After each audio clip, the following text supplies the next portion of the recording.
Por que neurofisiologicamente, neurobiologicamente, neuroquimicamente, por que é tão difícil a gente controlar a nossa mente para fazer o que queremos? Perfeito. Se isso tem a ver até com a estrutura do neurônio. Alguém que possa ter uma doença ou uma predisposição a ter uma estrutura que comprometa, por exemplo, a bainha de mielina. Uhum.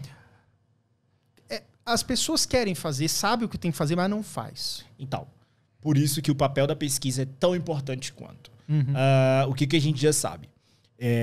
Muito das doenças neurodegenerativas, elas são componentes genéticos e ambientais. Para que você tenha uma noção, existe uma revisão muito legal, eu posso deixar para vocês, que é uma revisão citando 21 comportamentos que estão associados com mudanças ambientais para que você não desenvolva uma demência. Sabe quais são os comportamentos? Manter sua mente ativa, evitar o consumo excessivo de álcool, não ser sedentário, praticar atividades físicas e assim, são 21 recomendações bem como dormir bem, privação de sono impacta no funcionamento cerebral. Então, todas essas ferramentas que você pode fazer do seu ambiente vai literalmente modular também a forma como os teus genes são expressos. Então, beleza. Igor, você citou agora, Yuri, dando uma questão de uma doença desmielinizante, né? Uhum. Esclerose lateral amiotrófica, você tem a produção errônea da bainha de mielina, né? E você vai prejudicando o neurônio em si, a estrutura em si. Você não vai fazer com que o neurônio funcione. Perfeito. Qual é o ponto? Você tem os mecanismos genéticos associados a isso, tá certo? O ponto é que você pode atrasar o desenvolvimento disso com mudanças ambientais, tá? Ou seja, a forma como você se insere dentro de um ambiente como um todo. Mas o mecanismo genético vai estar ali, tá? A gente já tem estudos de algumas drogas que podem bloquear isso, né? Tem drogas aí que vão retardar o avanço de algumas doenças neurodegenerativas. Aí, por exemplo, uma droga que ela custa aí na ordem de 8 milhões, né? É uma droga que, se for dada na fase do desenvolvimento inicial da criança, ali com meses de identificação, ela pode retardar o avanço dessa doença. Então... Nossa. É uma tecnologia muito avançada. Inclusive, né? Tem casos de que o Sistema Único de Saúde custeia para algumas pessoas, precisa entrar com liminar, enfim, é uma droga multimilionária. Demora. Tem todas essas questões. Mas você precisa de pesquisas cada dia mais para poder evidenciar e estudar melhor esses mecanismos genéticos, né? Até porque não é um gene, como a gente fala com autismo. O autismo é poligênico. O TDAH também é poligênico. Não é apenas um gene que vai fazer com que você tenha TDAH ou não, porque seria muito fácil você bloquear esse gene. Mas você tem vários genes, fatores de risco para o desenvolvimento desses transtornos, bem como para o desenvolvimento, por exemplo, de doenças neurodegenerativas, né? Então, fazer uma associação de melhorias comportamentais, ela é boa para todo mundo. Independente se você tem genes para isso. O Yuri, supondo, você tem assim, hipertensão. A sua esposa também tem hipertensão. É esperado que o seu bebê puxe mecanismos genéticos hipertensivos. Tudo indica, né? É o que tudo, a probabilidade genética está ali. Uhum. Mas já parou para pensar que se o seu filho, na fase do desenvolvimento dele, é uma pessoa que não faz consumo de gorduras saturadas, carboidratos, tem uma boa ingesta nutricional, ou a pessoa faz atividade física, não é sedentária, é esperado o quê? Que ela não desenvolva hipertensão, porque ela está utilizando do ambiente para fazer esse silenciamento desses genes que vão levar ela à hipertensão. Tá? Então isso acontece como um todo. Mas tem coisas que elas vão acontecer como Alzheimer, Parkinson, a gente precisa estudar cada dia mais esses mecanismos. Tem uma droga pesquisada, que é o aducanumab. Aducanumab, se eu não estou enganado o nome. Aducanumab. Ela é uma droga que está sendo agora pesquisada nova como intervenção para o Alzheimer, para bloquear os mecanismos de acúmulo das placas beta-amiloides. Então, o Alzheimer, que é uma doença degenerativa, estrutural, inclusive, ele degenera fisicamente.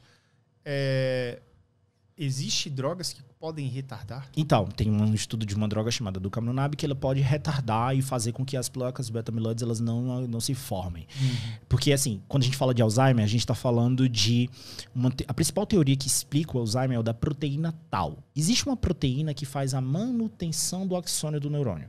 Dentro do neurônio, a gente tem proteínas ali que fazem esse axônio crescer e tal. A gente chama essas proteínas, desses acúmulos, né? E de microtúbulos. Tá? São microtúbulos que fazem com que o axônio se mantenha. Então, a proteína tau ela é uma proteína essencial para a manutenção desse microtúbulo. Bem como o microtúbulo precisa crescer para o neurônio se conectar, ou seja, formar um novo axônio. Tá? Então, existe uma desregulação na produção dessa proteína tau. O microtúbulo ele não pode ser mantido, consequentemente o axônio ele vai morrendo, né? Então o neurônio vai morrendo como um todo. Esse acúmulo de proteínas forma os conglomerados das proteínas das placas beta-amiloides. E ela vai se acumulando no cérebro. É como se fosse um acúmulo que vai destruindo, né? E aí essas proteínas vão destruindo os neurônios. Você tem aumento de estresse oxidativo, de óxido nítrico, óxido carbônico, que fazem com que o cérebro comece a matar novas células. Então, por isso que é uma doença neurodegenerativa que induz essa morte celular. E aí a pessoa vai tendo esse acúmulo de proteínas como um todo. Então, o intuito é bloquear essas proteínas, bloquear a formação dessas placas beta-amiloides ali, esses acúmulos, porque é ela que vai fazer você ter doença de Alzheimer como um todo. Entendi. Né? Então, você tem esse defeito de mecanismo genético na produção dessa proteína tau e na manutenção do axônio do neurônio. Né? E, consequentemente, a gente precisa, quem sabe, novas tecnologias vão surgir para que a gente consiga entender melhor como bloquear a formação disso. Ou seja, então, o que pode também melhorar a nossa cognição e, de certa forma, até o nosso autocontrole, digamos assim, é você ter uma boa saúde, bons hábitos, tem a ver com vitaminas, ou seja, tem outras formas de você otimizar essa máquina cerebral? Cara, eu digo que você é muito dos componentes genéticos, mas o ambiente ele tem um papel influenciatório muito grande para quem você vai ser. Então, se você é uma pessoa sedentária, se você é uma pessoa que tem hábitos ruins alimentares, se você é uma pessoa que tem uma péssima qualidade do sono, você está fazendo alteração da tua estrutura cerebral como um todo. E isso vai impactar no teu comportamento. O que eu gosto muito de comentar, e isso vale muito para pessoas com TDAH, com autismo, com ansiedade generalizada, com síndrome de Tourette, ou seja, com neurodivergência, de que funções executivas e que o seu cérebro é treinável. Neuroplasticidade, ela está presente no cérebro de todo mundo, tá? Então você pode impulsionar seu funcionamento executivo, sim. Precisa treinar.